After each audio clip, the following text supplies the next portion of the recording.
Daniel Harper almost said no. The message had arrived late on a Friday evening, just as he was finishing a microwave. Dinner in his quiet one-bedroom apartment in Chicago. His phone buzzed softly on the counter, the screen lighting up with a notification from Emily. "Hey, I know this might sound a little strange, but would you want to go on a weekend date with me tomorrow?" Daniel stared at the text longer than he expected. His first instinct was to ignore it. Not because Emily wasn't wonderful, she was. They worked in the same building, though in different departments.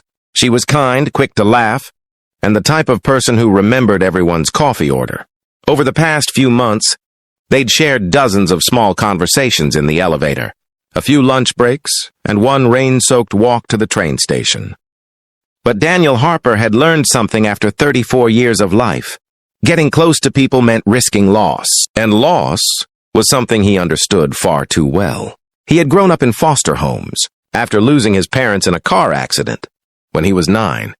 No siblings, no extended family that wanted him, just a series of temporary houses, temporary guardians, temporary kindness.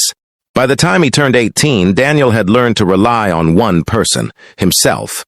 So he kept his world small, predictable, safe. Yet somehow Emily had slipped through the cracks. He typed a reply, deleted it, typed again. Finally he sent, "Sure, what did you have in mind?" Her response came almost instantly. "Saturday morning? I'll pick you up at 9. Casual clothes. And bring an open mind." Daniel frowned slightly. "An open mind?" he murmured. But he had already said yes. At exactly 9:02 a.m., a small blue SUV pulled up outside Daniel's apartment building. Emily leaned across the passenger seat and pushed the door open with a bright smile. "Good morning." Daniel climbed in, holding a coffee cup. "You're mysterious, you know that?" Emily laughed. "Just trust me." They drove through the city, past glass towers and busy intersections, until the skyline slowly gave way to quieter neighborhoods. After about 20 minutes, Daniel noticed something. They were pulling into a suburban street lined with modest homes. Kids' bikes on lawns and basketball hoops above garages. He glanced at Emily. This doesn't look like a coffee shop." She bit her lip nervously. "Okay, before you panic, I should explain." Daniel raised an eyebrow. "That would probably help." Emily parked the car and turned toward him. "So, technically this is a date," she said carefully. "But it's also a little family chaos." Daniel blinked. "Family chaos?" She nodded toward the house ahead of them. "And by family, I mean my 3 nieces and my younger brother who desperately needs help today." Daniel stared at the house. Children's laughter echoed from the backyard. He slowly looked back at Emily. "You brought me to meet your family. On our first date?" Emily winced. "When you say it like that, it sounds insane." Daniel couldn't help it. He laughed. "Emily, it is insane." She sighed dramatically. "Look, my brother Matt is a single dad. His wife passed away 2 years ago. He works double shifts as a firefighter, and today he got called in unexpectedly." Daniel's smile faded slightly. Emily continued. "I promised I'd watch the girls, but I thought, maybe, instead of canceling our date, you'd bring me into the chaos?" "Exactly." Daniel leaned back in the seat, considering it. Most people might have been annoyed. Most people might have turned around and gone home. But Daniel Harper had spent most of his life watching families from the outside. Something about the sound of children laughing in that backyard made his chest feel strangely warm. He took a breath. "So, what ages are we talking about?" Emily's face lit up. "You're not leaving?" Daniel shrugged.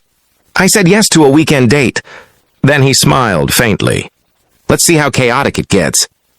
The chaos began immediately. The moment they stepped through the backyard gate, 3 girls ran toward Emily like tiny hurricanes.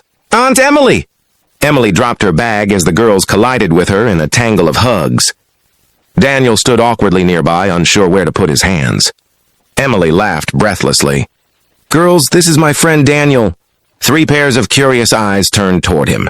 The oldest, maybe 10 years old, stepped forward first. "I'm Lily," she said confidently. The second, missing one front tooth, waved. "I'm Sophie." The youngest hid halfway behind Emily. "That's Ava," Emily said gently. "She's 5. Daniel crouched slightly so he wasn't towering over them. "Nice to meet you," he said. Lily tilted her head suspiciously. "Are you Emily's boyfriend?" Daniel nearly choked. Emily groaned. "Lily!" But Daniel laughed. "I think we're still figuring that out." The girls seemed satisfied with that answer. Within minutes, Daniel found himself helping build a lopsided blanket fort in the living room. Then came board games. Then a backyard soccer match where Ava declared herself the referee and changed the rules every 30 seconds. Hours passed faster than Daniel expected. Something inside him began to soften. He noticed the drawings taped to the refrigerator. Family photos from before their mother died. 3 little girls who had clearly been through something hard and were still trying to laugh anyway. At one point, Sophie tripped while running across the yard and scraped her knee. She burst into tears. Without thinking, Daniel knelt beside her. Hey. "It's okay," he said gently. He cleaned the scrape, found a bandage, and told her a ridiculous story about how he once fell off a bike and tried to convince everyone he'd been attacked by a squirrel. Sophie sniffled, then giggled. Emily watched from the porch, quiet. Something about the moment tugged at her heart. Daniel wasn't trying to impress anyone. He was simply kind. The girls sat around the kitchen table, coloring. Daniel helped Ava draw a lopsided unicorn. Emily leaned against the counter. "You're really good with them," she said quietly. Daniel shrugged. "I didn't grow up with siblings, but I was around a lot of kids in foster homes." Emily's eyes softened. "You never told me that." He smiled faintly. "Not exactly elevator conversation?" She studied him for a moment. "You must have been lonely." Daniel looked down at the crayon in his hand. "Sometimes." Ava suddenly held up her drawing. "Look, it's Uncle Daniel." Daniel blinked. "Uncle Daniel?" The girls all nodded like it was obvious. Emily laughed. "I guess you've been promoted." For a moment, Daniel felt something he hadn't expected. Belonging. Not temporary. Not forced. Just natural. The front door opened around 6 p.m. Matt stepped inside, soaked from the rain and looking exhausted. "Emily? Girls?" The 3 kids ran toward him. "Dad!" He hugged them tightly. Then he looked up and noticed Daniel. Emily stepped forward. "Matt, this is Daniel."